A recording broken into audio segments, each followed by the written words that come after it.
Pemirsa, sidang pra-peradilan yang diajukan mantan Ketua Komisi Energi DPR Sutan Batugana atas penetapan dirinya sebagai tersangka dugaan gratifikasi pembahasan APBN perubahan tahun 2013 di Kementerian ESDM oleh KPK hari ini terpaksa ditunda.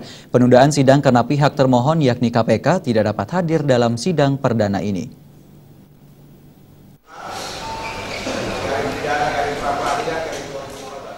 Pengadilan Negeri Jakarta Selatan Senin pagi menjadwalkan persidangan pra-peradilan yang diajukan mantan Ketua Komisi Energi DPR Sutan Batugana atas penetapan dirinya sebagai tersangka dugaan gratifikasi pembahasan APBN perubahan tahun 2013 di Kementerian ESDM oleh KPK.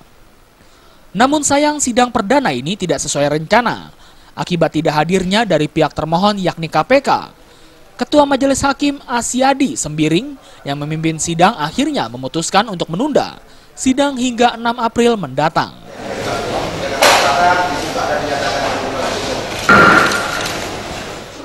Sementara itu, kuasa hukum Sutan Egy Sujana mengatakan status tersangka untuk kliennya sudah cacat hukum. Menurut Egy, pada awalnya Komisi Anti Rasuah melakukan pemeriksaan terhadap Sutan terkait kasus dugaan pemberian tunjangan hari raya kepada Kepala SKK Migas yang kala itu masih dijabat oleh Rudy Rubiandini. Namun belakangan, KPK malah menetapkan Sutan sebagai tersangka pada kasus dugaan gratifikasi APBNP 2013 yang tidak ada relevansinya sama sekali. Menurut Egy, KPK melakukan abuse of power atau tindakan kesewenangan dalam menindak sebuah kasus hukum.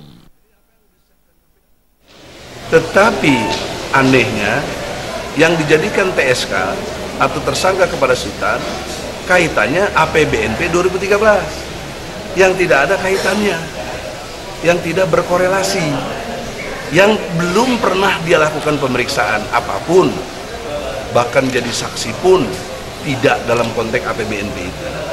Nah, inilah kesalahan prosedur yang serius dilakukan oleh KPK. Dari Jakarta, Muhammad Ibrahim dan Muhammad Adam Irham.